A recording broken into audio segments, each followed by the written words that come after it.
Hello everybody, welcome to the way of solution.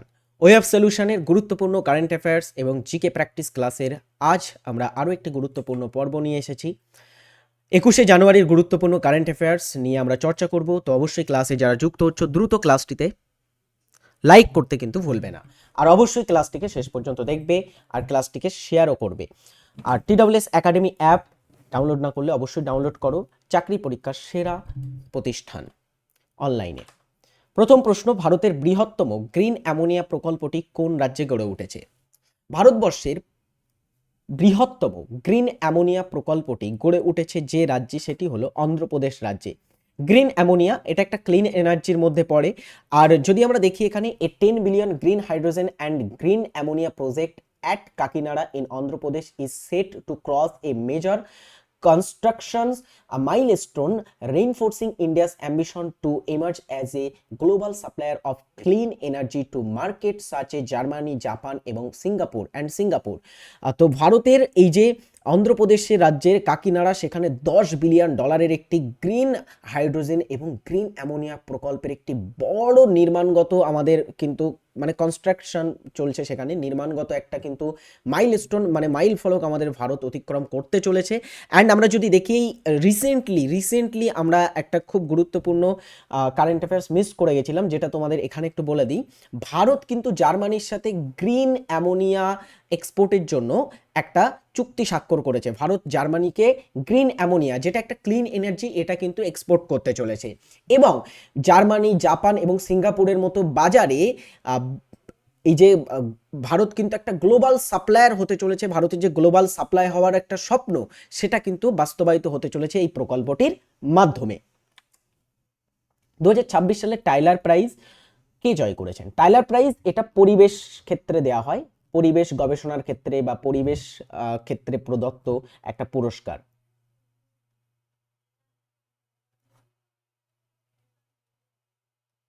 তো পরিবেশ ক্ষেত্রে প্রদত্ত একটি পুরস্কার হচ্ছে টাইলার পুরস্কার। টাইলার পুরস্কারটি রিসেন্টলি জিতেছেন Toby Kiers. American scientist Toby Kiers wins Tyler prize for shedding light on hiding fungal networks. American বিজ্ঞানী টোবি কেয়ার্স পরিবেশ বিজ্ঞানের অন্যতম মর্যাদাপূর্ণ পুরস্কার টাইলার প্রাইজ 2026 জয় করেছেন। কেন জিতেছেন? মাটির নিচে ছত্রাকের অদৃশ্য এবং রহস্যময় জালিকা নিয়ে গবেষণার জন্য তাকে এই সম্মানে ভূষিত করা হয়েছে। এই পুরস্কারটিকে অনেক সময় পরিবেশ বিজ্ঞানের নোবেলও বলা হয়ে থাকে। সো আমরা টাইলার প্রাইজকে বলছি পরিবেশ বিজ্ঞানের, এনভায়রনমেন্টাল সায়েন্সের নোবেল বলছি আমরা এটাকে, যেটা রিসেন্টলি টোবি কেয়ার্স জিতেছেন। ভারতের 92তম গ্র্যান্ডমাস্টার কে হয়েছেন? ভারতবর্ষের গ্র্যান্ডমাস্টার প্রথম যিনি ছিলেন বিশ্বনাথ আনন্দ। এটা তোমরা স্ট্যাটিক জিকের মধ্যে হয়তো পড়েছো। বিশ্বনাথ আনন্দ ভারত থেকে প্রথম দাবা গ্র্যান্ডমাস্টার হয়েছিলেন। গ্র্যান্ডমাস্টার শব্দটি দাবার সাথে যুক্ত। রিসেন্টলি ভারতের 92তম গ্র্যান্ডমাস্টার হয়েছেন Aryan Varshney. Aryan Varshney dominates 16th Andranik Margarian Memorial 2026 become the 92nd grandmaster of India. তিনি ভারতবর্ষের 92তম গ্র্যান্ডমাস্টার হয়েছেন। কোথায়? তিনি ডিয়ার স্টুডেন্ট 16তম আন্দ্রানিক মার্গারিয়ান মেমোরিয়াল 2026-এ আধিপত্য বিস্তার করেছিলেন এবং সেখানে একটা টুর্নামেন্ট এখানে আধিপত্য বিস্তার করেন এবং ভারতের 92তম গ্র্যান্ডমাস্টারে পরিণত হয়েছেন। PM বিশ্বকর্মা হাট 2026 কোথায় আয়োজিত হয়েছে? শুরু হয়ে গেছে পিএম বিশ্বকর্মা হাটটা কি জানো? এখানে যারা ক্রাফটসম্যান থাকে, যারা তোমার হস্তশিল্পের কাজ করে থাকে, হস্তশিল্পীরা থাকে, তারা তাদের বিভিন্ন যে প্রোডাক্টগুলো হয় সেটা এখানে প্রদর্শনী করে থাকে। সো আমরা যদি দেখি রিসেন্টলি দিল্লিতে PM বিশ্বকর্মা হাট শুরু হয়েছে। এটা শুরু হয়েছে 18ই জানুয়ারি থেকে এবং 31শে জানুয়ারি পর্যন্ত এটা চলবে।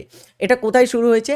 PM Vishwakarma Haat 2026 an exhibition dedicated exclusively to artisans and crafts people under the PM Vishwakarma scheme starting from tomorrow at Delhi Haat in new Delhi. Tomorrow মানে এটা একটু আগের কারেন্ট অ্যাফেয়ার্স, তো তখন টুমোরো লেগেছিল। যাই হোক, মানে এটা শুরু হয়ে গেছে অলরেডি।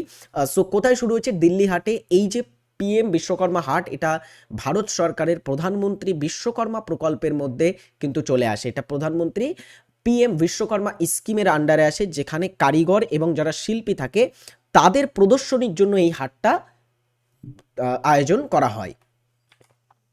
কর্তব্যপথে 2026 সালের প্রজাতন্ত্র দিবসে কুচকাওয়াজের মূল বিষয় হবে জনগণমন, বন্দে মাতরম, সারে জাহাঁ সে আচ্ছা, মা তুঝে সালাম। এর ভিতরে কোনটি কর্তব্যপথে 2026 সালে প্রজাতন্ত্র দিবসে কুচকাওয়াজের মূল বিষয় হতে চলেছে?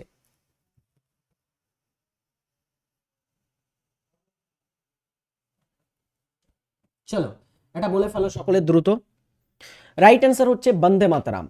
Republic Day celebration to mark unique tribute to national song says defence secretary R K Singh. তো ডিফেন্স সেক্রেটারি আমাদের ভারতের প্রতিরক্ষা সচিব আর কে সিং বলেছেন প্রজাতন্ত্র দিবস যে উদযাপন করা হবে 2026 সালে, এখানে আমাদের যে ন্যাশনাল সং বন্দে মাতরম সেটাকে কিন্তু অনন্য একটা শ্রদ্ধাঞ্জলি প্রদান করা হবে বা শ্রদ্ধাঞ্জলি সেখানে দেওয়া হবে। This year Republic Day celebration at কর্তব্য পাঠ will B a unique blend of 150 years of the national song Vande Mataram, India's military might and cultural diversity. So কর্তব্য পথে যে এই বছরে আমাদের অনুষ্ঠান হতে চলেছে প্রজাতন্ত্র দিবসে, সেই অনুষ্ঠানে জাতীয় সঙ্গীতের 150 বছরের যে ঐতিহ্য, 150 বছরের যে সংস্কৃতি, সাথে সাথে আমাদের ভারতের সামরিক শক্তির যে বৈচিত্র্য সংস্কৃতির সংমিশ্রণ সেখানে উঠে আসবে এবং সেটার কিন্তু অনন্য যে বৈশিষ্ট্য আছে সেটা সেখানে কিন্তু তুলে ধরা হবে। চলো নেক্সট আমরা দেখব সম্প্রতি ভারতের কোন অভিনেতা জাপানি যুদ্ধবেত্তা কনজুৎসু তে অন্তর্ভুক্ত হয়েছেন?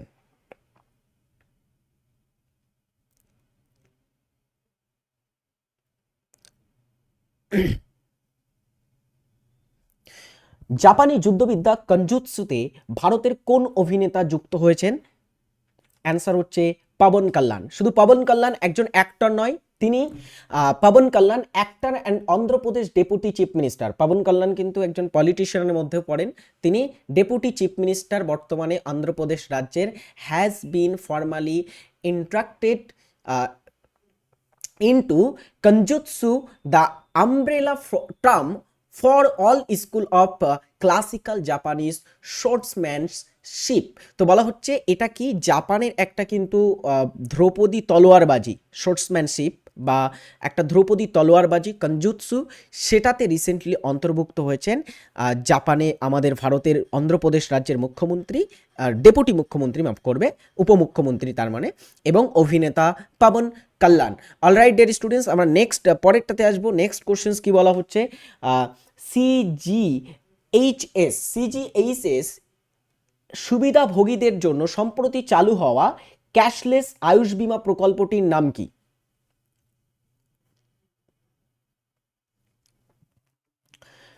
সিজিএইচএস সুবিধাভোগীদের জন্য সম্প্রতি চালু হওয়া ক্যাশলেস আয়ুষ বীমা প্রকল্পটির নাম পরিপূর্ণ মেডিক্লেম আয়ুষ বীমা। পরিপূর্ণ মেডিক্লেম আয়ুষ বীমা, গভর্নমেন্ট লঞ্চেস পরিপূর্ণ মেডিক্লেম আয়ুষ বীমা offering cashless and modern treatment for CGHS beneficiaries.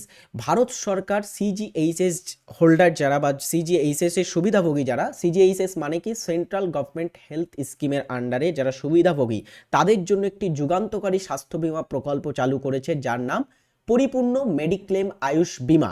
এই প্রকল্পের মাধ্যমে এখন থেকে সরকারি কর্মচারীরা আধুনিক চিকিৎসার পাশাপাশি আয়ুর্বেদ, যোগ, প্রাকৃতিক চিকিৎসা, ইউনানি এবং সিদ্ধ ও হোমিওপ্যাথির মতো বিকল্প, মানে যেটাকে আয়ুষ বলছিলাম আমরা, বিকল্প চিকিৎসা পদ্ধতিতে ক্যাশলেস সুবিধা পাবেন। জাতিসংঘের লক্ষ্য অনুযায়ী কোন সালের মধ্যে বিশ্বের 30% সমুদ্রকে সুরক্ষিত করা হবে?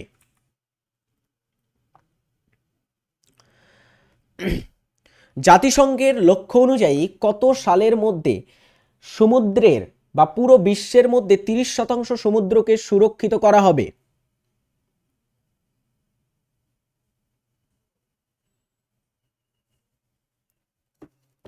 রাইট অ্যান্সার হচ্ছে 2030 সাল। এখানে একটা টার্গেটিং ইয়ার রাখা হয়েছে।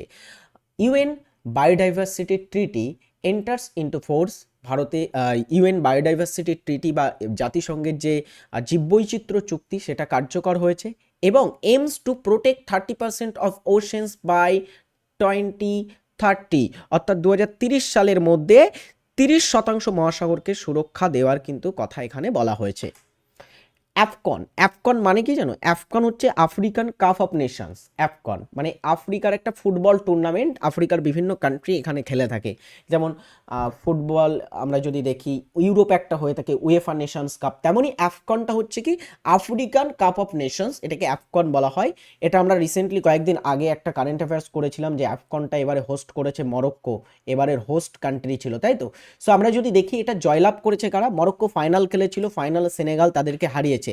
অ্যাফকন 2025 6 এটা হবে, 2020 2025-26 হবে আর কি, ঠিক আছে? 2025-26 সিজনের মধ্যে যদি আমরা দেখি, অ্যাফকনটা Senegal beats host Morocco in extra time to claim second continental title as it happen. So recently Senegal ফাইনালে মরক্কো যারা হোস্ট কান্ট্রি ছিল তাদেরকে কিন্তু হারিয়েছে, ওকে? এবং তাদের সেকেন্ড যে কন্টিনেন্টাল বা সেকেন্ড এই মহাদেশীয় কাপটা জিতেছে তারা। সো এই হচ্ছে আজকের আমাদের কারেন্ট অ্যাফেয়ার্স, গুরুত্বপূর্ণ কিছু কারেন্ট অ্যাফেয়ার্স নিয়ে আমরা চর্চা করলাম। আশা করবো কারেন্ট অ্যাফেয়ার্স পোর্শনটা তোমাদের খুবই ভালো লাগে। আর তোমাদের এই কারেন্ট অ্যাফেয়ার্সটা আমি চর্চা করতে বলবো বারবার বারবার, কিন্তু কারেন্ট অ্যাফেয়ার্সের পোর্শনটা দেখো, এখান থেকে বিভিন্ন ধরনের প্রশ্ন উত্তর আমাদের পরীক্ষায় কিন্তু থাকতে পারে। সো এবারে চলো আমরা নেক্সট কিছু প্রশ্ন উত্তর প্র্যাকটিস করব। তার আগে বলে রাখি, যারা চ্যানেলে নতুন আছো চ্যানেলটিকে অবশ্যই সাবস্ক্রাইব করো। আর বর্তমানে কি কি ব্যাচ চলছে একটু দেখো, TWS একাডেমিতে এই ধরনের ব্যাচগুলো চলছে। এই ব্যাচগুলোতে তোমরা কিন্তু ভর্তি হতে পারো। আর রিসেন্টলি আমাদের ANM GNM ব্যাচ লঞ্চ হয়েছে, আমি আগের দিনই বলেছিলাম। ANM GNM ব্যাচের মধ্যে তোমরা যদি যুক্ত হতে চাও তো জলদি চলে আসো, সেখানে কিন্তু এখন অফার চলছে। অফারের মধ্যে তোমরা ভর্তি হলে সেখানে অনেক কিন্তু সেভ করতে পারবে। সো দ্রুত দ্রুত অ্যাডমিশন নাও সেখানে। চলো আমরা নেক্সট কোশ্চেন্সে আসি। 1 নম্বর আজকের আমাদের জিকে প্রশ্ন, যেটা বলা হচ্ছে জিঙ্ক যখন লঘু হাইড্রোক্লোরিক এর সঙ্গে বিক্রিয়া করে তখন কোন গ্যাস উৎপন্ন হয়? জিঙ্ক জিঙ্ক বিক্রিয়া করছে কিসের সাথে? জিঙ্ক বলা হচ্ছে বিক্রিয়া করবে কিসের সাথে? হাইড্রোক্লোরিক অ্যাসিডের সাথে। তো জিঙ্কটা যদি হাইড্রোক্লোরিক অ্যাসিড, লঘু হাইড্রোক্লোরিক অ্যাসিডের সাথে বিক্রিয়া করে তাহলে উৎপন্ন হবে কি? উৎপন্ন হবে প্রথমে তোমার হাইড্রোজেন উৎপন্ন হবে। আচ্ছা, আর সাথে সাথে কি উৎপন্ন হবে? জিঙ্ক ক্লোরাইড উৎপন্ন হবে। হ্যাঁ, জিঙ্ক ক্লোরাইড। দেখো, সো এখানে দেখো আমরা দেখতে পাচ্ছি কি উৎপন্ন হচ্ছে? জিঙ্ক ক্লোরাইড, ক্লোরাইড এবং একটা এক্সট্রা গ্যাস পাচ্ছি আমরা এখানে, গ্যাসটি হচ্ছে হাইড্রোজেন। তো এখানে রাইট অ্যান্সার হচ্ছে অপশন বি, হাইড্রোজেন গ্যাস উৎপন্ন হচ্ছে এখানে। চলো পরেরটা দেখি। ইউপিআই এর মাধ্যমে টাকা পাঠানোর ক্ষেত্রে নিচের কোনটি জরুরি নয়? ইউপিআই আমরা রিসেন্টলি বেশ কিছু রকম কোশ্চেন্স করেছি যে ভারতের বাইরেও বেশ কিছু দেশ কিন্তু এই ভারতের ইউপিআই সিস্টেমটাকে তাদের নিজেদের দেশে অ্যাডপ্ট করেছে। ইউপিআই মানে তোমরা নিশ্চয়ই জানো, unified payment interface. Unified payments interface,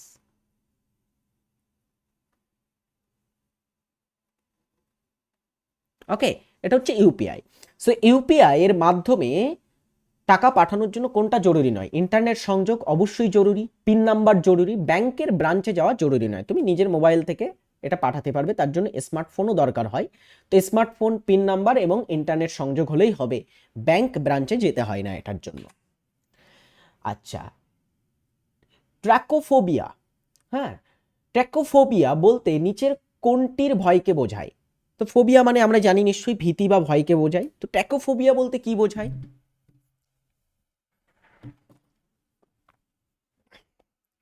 ট্যাকোফোবিয়া বলতে আমরা সাধারণত বুঝি গতির ভয়। হ্যাঁ, বন্ধুর বাইকে উঠলে ভয় লাগে না, অনেক জোরে যখন বাইক চালায়? হ্যাঁ, তো এটাকে আমরা সাধারণত কি বলি? ট্যাকোফোবিয়া বলে থাকি। চলো কিছু ফোবিয়া দেখি। অ্যাক্রোফোবিয়া উচ্চতার ভয়, পরীক্ষায় আসা একটা পিওয়াইকিউস কোশ্চেন্স, আমাদের পুলিশেরই এক্সামে এটা দিয়েছিল। অ্যাক্রোফোবিয়া আসলে কি? এটা হচ্ছে সাধারণত উচ্চতাজনিত ভয়কে আমরা বলি। হাইড্রোফোবিয়া জল দেখে যারা ভয় পায়। নিক্টোফোবিয়া অন্ধকারে ভয় পাওয়াকে নিক্টোফোবিয়া। অ্যারোফোবিয়া ওড়ার ভয়, মানে কেউ ধরো বিমানে উঠতে ভয় পাচ্ছে। হ্যাঁ, এক কথায় বলতে গেলে বিমানে ওঠার ভয় বা বিমানে চড়ার ভয়। হ্যাঁ, বিমানে ভয় মানে বিমানে ভ্রমণ করা, বিমানে চড়া, হেলিকপ্টারে চড়ার ভয়কে আমরা বলছি অ্যারোফোবিয়া। আচ্ছা, পাইরোফোবিয়া কি? আগুনে ভয় পাওয়াকে পাইরোফোবিয়া বলে। আরো অনেক ফোবিয়া আছে, হ্যাঁ, যেমন সাইনোফোবিয়া, কুকুরে ভয় পাওয়াকে বলা হয়। ক্লোস্ট্রোফোবিয়া, কোনো একটা সংকীর্ণ জায়গা দেখে ভয় পাওয়াকে আমরা বলছি ক্লোস্ট্রোফোবিয়া। এরকম প্রচুর ভয় আছে। সো আমরা আস্তে আস্তে আজকে 5টা জেনে নিলাম আলাদা আলাদা কিছু ফোবিয়া, পরের দিনে আরো কিছু ফোবিয়া সম্পর্কে জানবো। বিশ্বের প্রথম মহিলা প্রেসিডেন্ট কে ছিলেন? কোন দেশের প্রেসিডেন্ট হিসাবে বিশ্বের প্রথম মহিলা কে ছিলেন? রাইট অ্যান্সার হচ্ছে ইসাবেলা পেরন। ইসাবেলা পেরন, এনার অন্য আরেকটা নাম আছে, এনার আরেকটা নাম হচ্ছে মারিয়া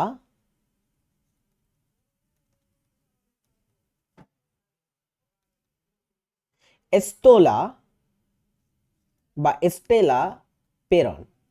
মারিয়া এস্টেলা পেরন আসলে কে? ইনি ছিলেন আর্জেন্টিনার, এনার আরেকটা নাম, অন্য নাম, ইনি ছিলেন আর্জেন্টিনার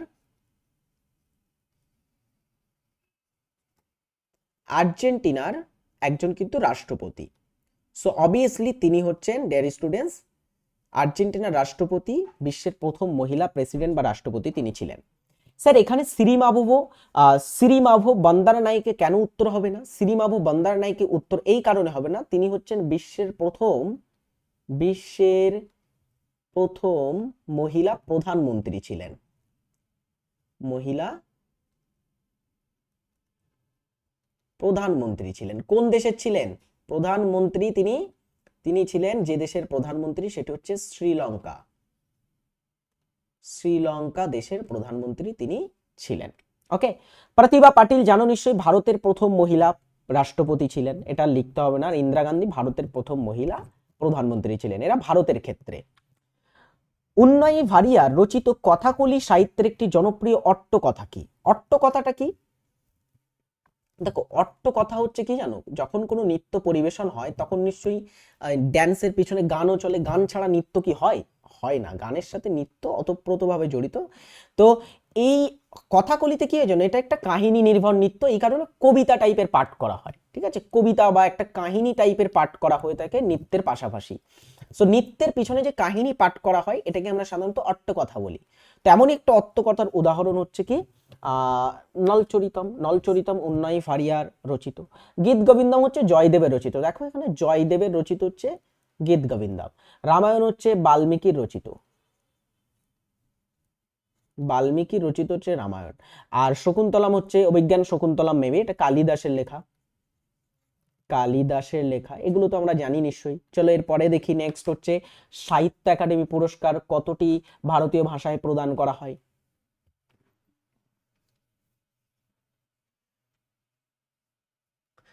সাহিত্য একাডেমি কতটি ভারতীয় ভাষায় দেয়া হয়?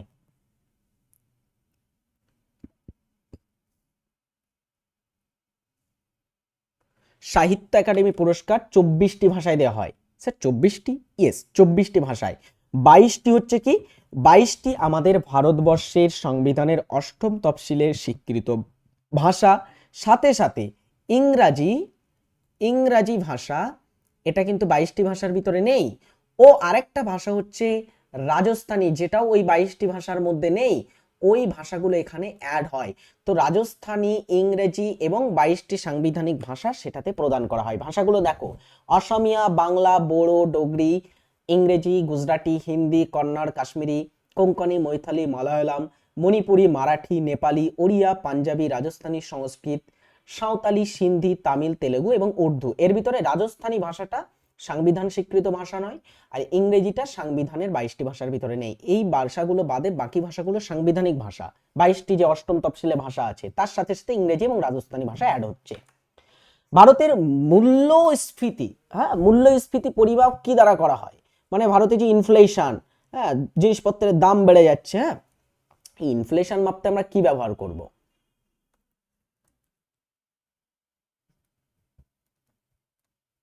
ইনফ্লেশন পরিমাপের সূচক কি? সেটা হচ্ছে সিপিআই। সিপিআই মানে কি? সিপিআই মানে এখানে কমিউনিস্ট পার্টি অফ ইন্ডিয়া নয়, কিন্তু এখানে সিপিআই মানে হচ্ছে কনজিউমার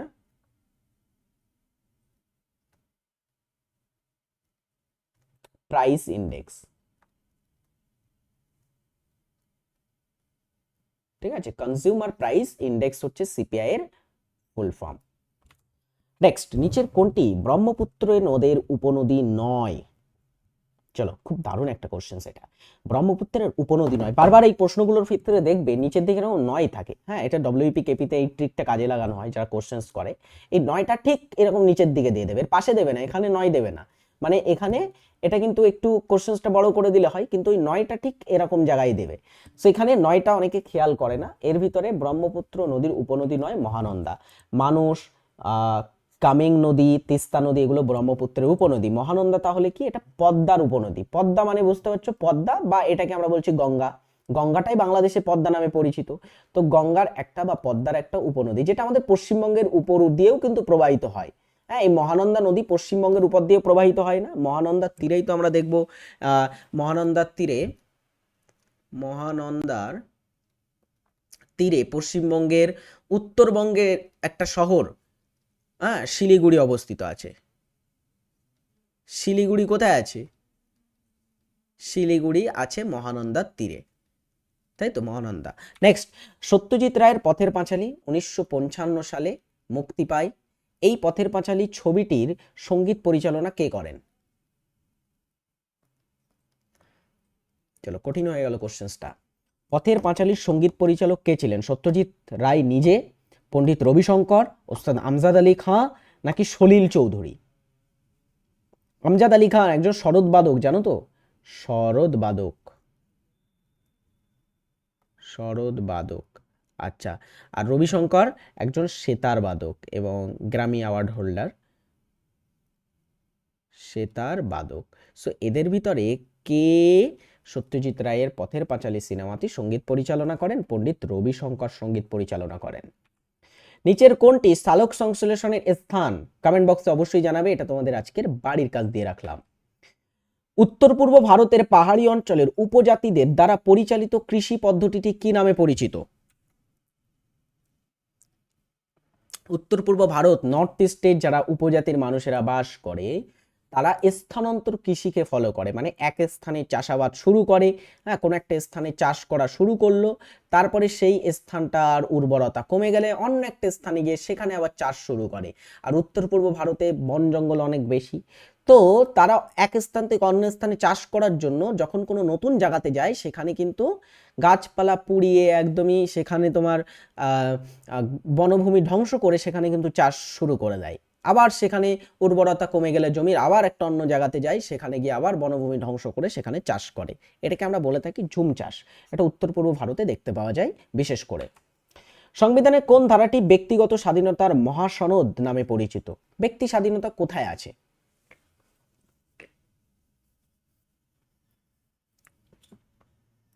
সংবিধানের কোন ধারাটি ব্যক্তিগত স্বাধীনতার মহাসনদ? 21 ধারা। 14 ধারাতে কি আছে? 14 ধারা সাম্যের অধিকার, হ্যাঁ, আইনের সমতা এখানে আছে, আইনের সমতা আমরা এখানে দেখতে পাবো আছে। 19 ধারাতে কি আছে? ধারা 19-এ আমরা দেখতে পাচ্ছি স্বাধীনতার অধিকার আছে, কিন্তু এখানে 6 প্রকারের স্বাধীনতার অধিকার আছে। স্বাধীনতার অধিকার কত প্রকারের? স্বাধীনতার অধিকার আছে 6টি, 6টি স্বাধীনতার অধিকার আছে এখানে, ওটা নিয়ে একদিন আলোচনা করব। 32 ধারা, এখানে সাংবিধানিক প্রতিবিধানের অধিকার। 21 অ্যান্সার হবে এখানে, ব্যক্তিগত স্বাধীনতার মহাসনদ বলা হয় এটাকে। ইন্ডিয়ান লীগ কে প্রতিষ্ঠা করেন? খুব দারুণ একটা কোশ্চেন এটাও। ইন্ডিয়ান লীগের প্রতিষ্ঠাতা কে ছিলেন? বাল গঙ্গাধর তিলক, আনন্দমোহন বসু, শিশির কুমার ঘোষ, দাদাভাই নৌরোজি। এরকম কোশ্চেন্স ফ্রি ক্লাস কিন্তু কোথাও পাবে না। অবশ্যই ক্লাসটিতে লাইক করো, দ্রুত দ্রুত লাইক করো, ক্লাসটিকে শেয়ার করো। তোমরা শেয়ার করছো না ক্লাসগুলো, হ্যাঁ। ইন্ডিয়ান লীগ কে গঠন করেছিলেন? অ্যান্সার হচ্ছে শিশির কুমার ঘোষ গঠন করেছিলেন। ভারতের প্রথম সৌর শহর বা সোলার সিটি হিসাবে কোন শহরটি পরিচিত?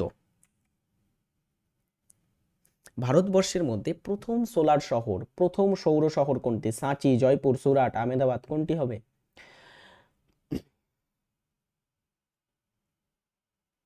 সেটি হচ্ছে মধ্যপ্রদেশ রাজ্যে অবস্থিত, মধ্যপ্রদেশ, মধ্যপ্রদেশের রাজধানী শহর নাম কি? মধ্যপ্রদেশের রাজধানীর, মধ্যপ্রদেশের রাজধানী হচ্ছে ভোপাল, মাফ করবে, মধ্যপ্রদেশের রাজধানী তো ভোপাল, আমি তো ভুল করলাম, সরি সরি সরি, ভোপাল। আচ্ছা, তাহলে এখানে মধ্যপ্রদেশেরই একটা শহর সাঁচি উত্তর হবে, সাঁচি, অপশন এ। ভারতের 52তম বিচারপতি কে ছিলেন?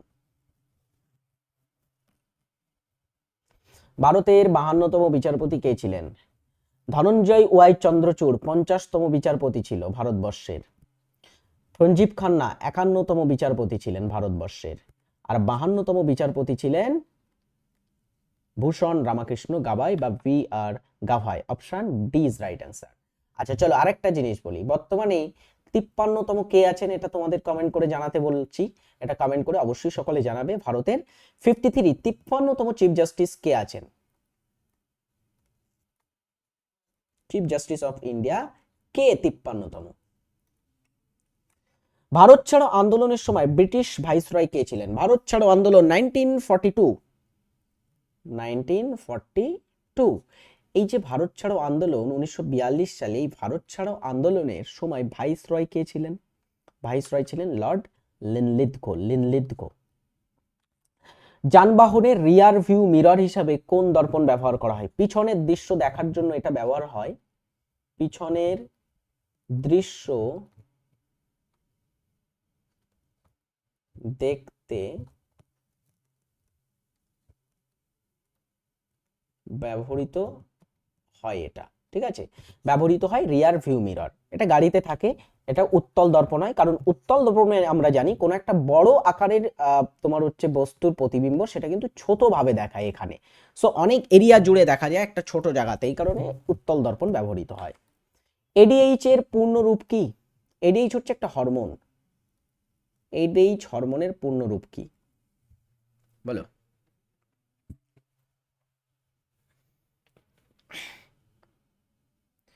এনার্জি ডাইহাইড্রোজেন এখানে, নাকি অ্যান্টিডিউরেটিক হরমোন, অ্যাডিনোসিন ডাইহাইড্রোজেন, হাইড্রোজেনেনেজ মাফ করবে, আর একটা হচ্ছে amino diet hormone. Right answer হচ্ছে অ্যান্টিডিউরেটিক হরমোন এডিএইচ।